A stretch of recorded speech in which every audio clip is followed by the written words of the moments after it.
Hello, welcome. Welcome to the only show on the internet where Edgar Allan Poe takes over the body of a guy living in Issaquah and makes him say erudite things he would never be smart enough to say on his own. Anyway, my name is James Valvis, ostensibly. And last time we talked about tolerance. And when we talked about tolerance last time, I called it a minor virtue. I said it was a shadow virtue of Christian love. It was a minimization of that virtue. But I'm talking about that in a political sense. In a political sense, tolerance is a minor virtue.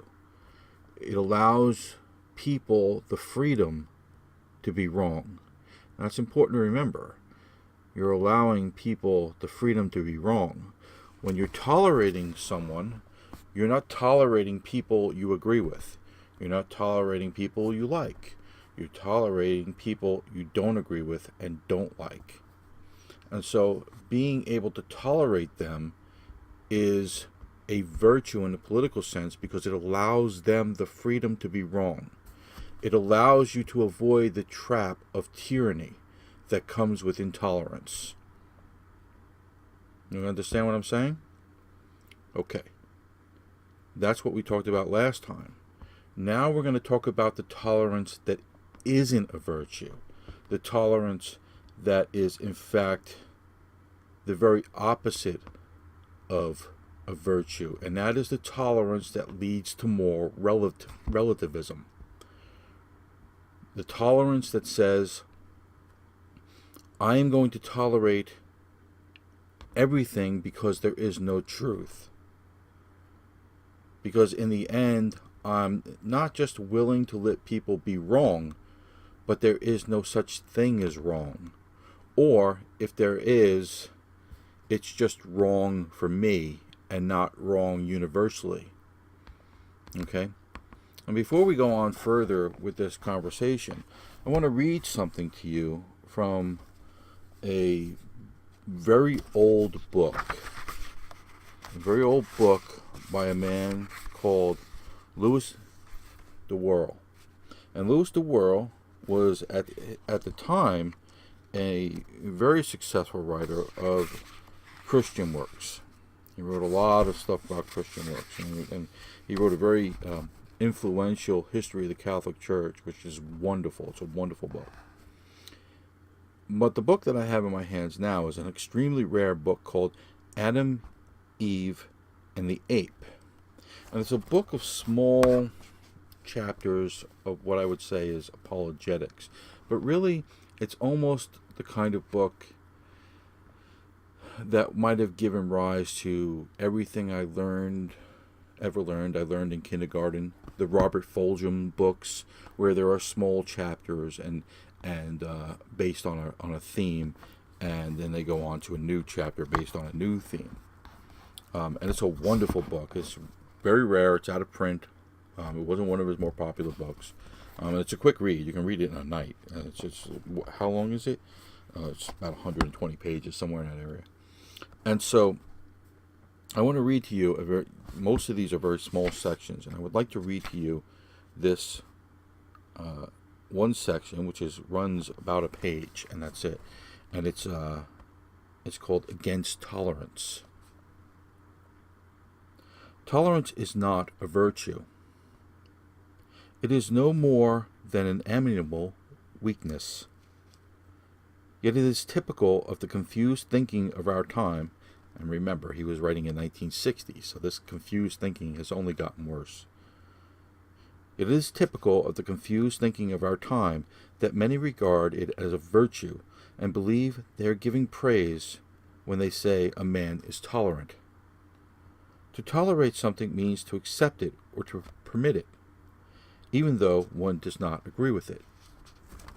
Tolerance is an entirely passive concept, and only too often serves as a cloak for indifference and cowardice. It is, as someone once said, the lowest form of collaboration. And for exactly that reason, it entails a great deal of personal responsibility.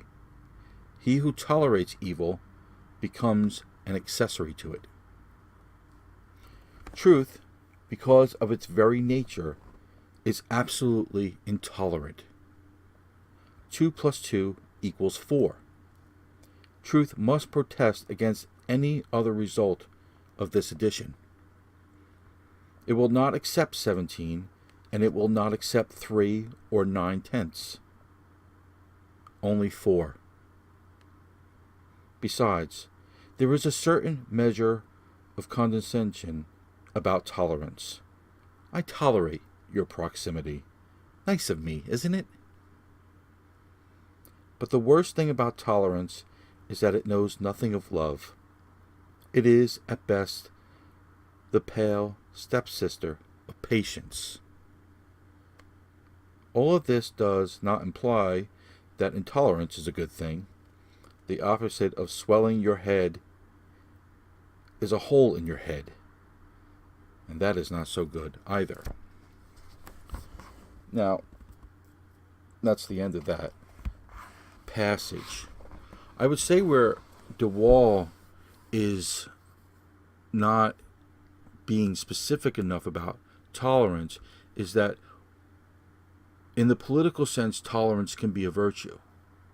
We understand that we live in a fallen world and that people make mistakes and that people are in error and that you cannot persecute people in error all the time. If the error is severe enough, say a murder, then we have to persecute them because we just can't accept that level of error. But what if the error is not that severe? Then in some ways we must be tolerant of it. I'll give you an example. Adultery. Now, adultery is clearly an error. It causes grievous harm in people's lives. And if you don't think that, then you've never been cheated on, or you've never cheated on someone, or you've never seen somebody who's been cheated on, or you've never been the child of divorced parents, or anything like that. And yet, do we really want the government coming in and persecuting those people? Do we want people fired from their employment because they cheated on their wives? Do we want people to be stoned in the street because they cheated on their husbands? Tolerance in this political sense is something of a virtue because it allows people the freedom to make mistakes and to be wrong and to even do evil up to an extent that we can tolerate it.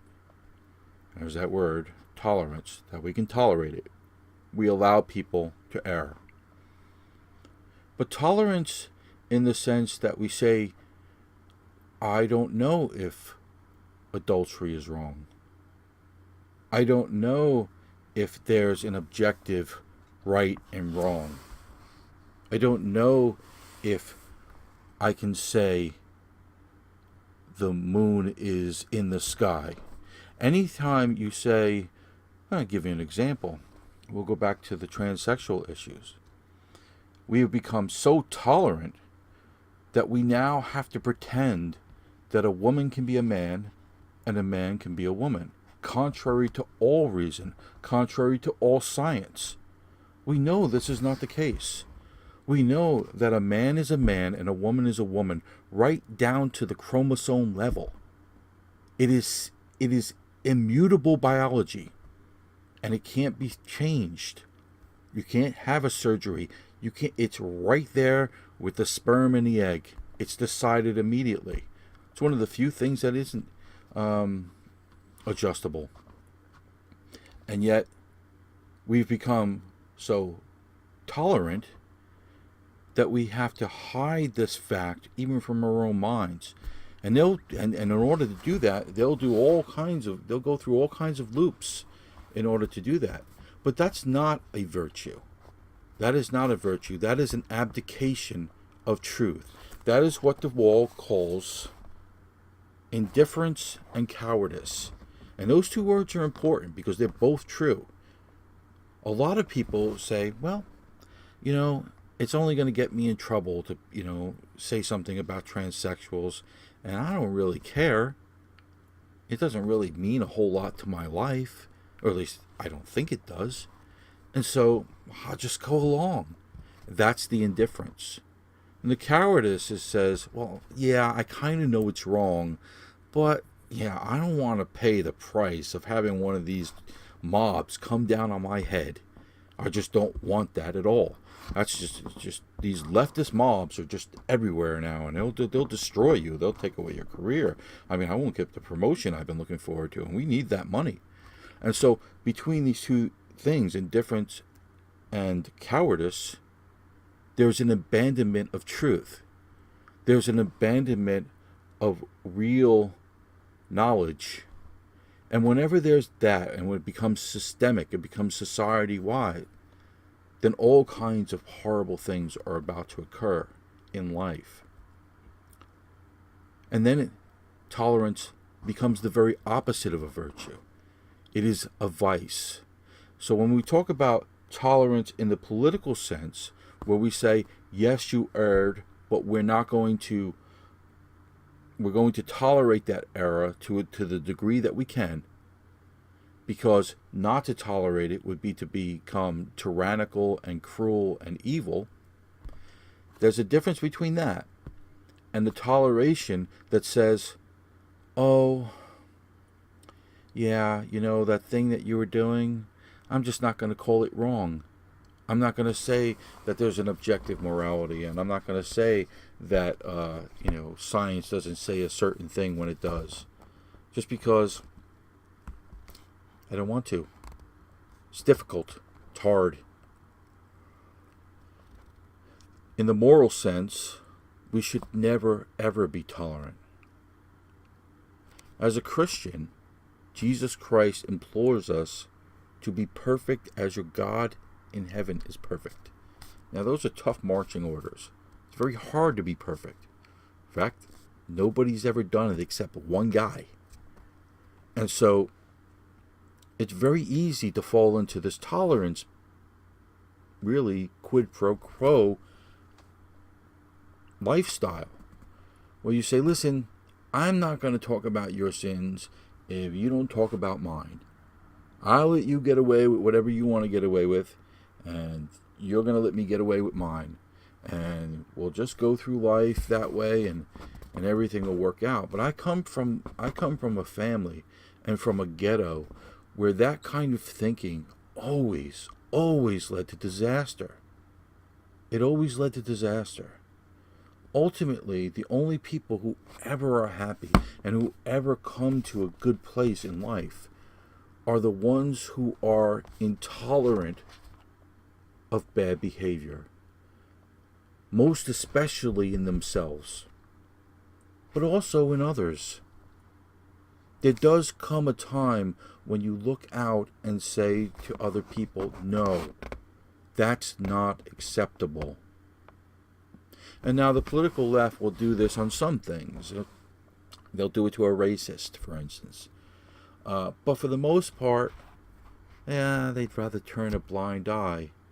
There's a certain permissiveness to the whole idea that mostly sins are just, And we're seeing in our society almost the opposite of these two things.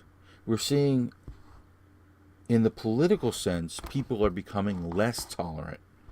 They're becoming more agitated by the people who disagree with them politically.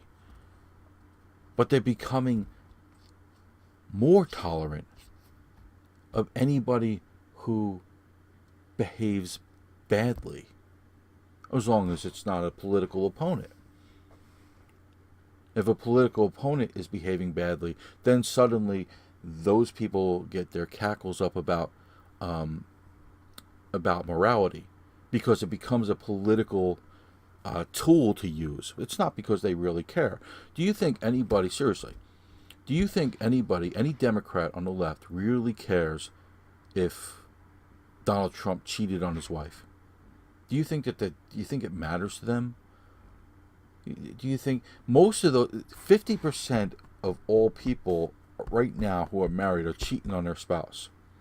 And a good good portion of those happen to be Democrats. So do you think that those people really care that Donald Trump had an affair 10 or 15 years ago? They don't care about that. They didn't care about it when Clinton had the affair. And he was in the Oval Office when it happened. And I mean literally in the Oval Office when it happened. And so it is one thing to be tolerant of your political enemies. That can be a virtue. Because we have to understand that the impulse to be tyrannical toward one another politically is always there and has to be fought against, or else we become monsters. But the idea that you should be tolerant of things that are untrue, either factually or what is understood morally and has been understood morally since the beginning of time, especially in the Judeo-Christian tradition, well, that's a huge, huge error. And no person and no society can survive in that kind of mentality long, where tolerance and toleration is abused and misread in that way. And once again, as I was saying earlier, neither of these things are Christian love. Christian love is the ultimate tolerance. But it is not stupid tolerance, as we see in society today. It is not the tolerance that says, oh, I'm just going to ignore the fact that you're pretending scientific facts don't exist, or I'm just going to ignore the fact that you're cheating on your wife, because these are painful and difficult things to notice. Instead, Christian love is about, yes, I see the flaws in you. I see the mistakes that you're making. I don't take on this idea that in order to love you, I have to pretend that you're not sinning. And yet I love you anyway. Isn't that what Christ did when they were stoning the adulteress? Didn't he say, he who has not sinned, throw the first stone? Didn't he love that woman anyway, despite the fact that he knew she sinned? And didn't he, after it was over, this is important, after it's over, tell her to go sin no more? See, Christ was very tolerant, but he was not tolerant of error. He was not tolerant of the insanity of moral relativism. He knew wrong was wrong, and yet he loved anyway. And that's what I hope that you'll take away from these two talks. Anyway, please like, comment, and subscribe, and share this talk. Edgar thanks you, and I thank you. And as always, God bless.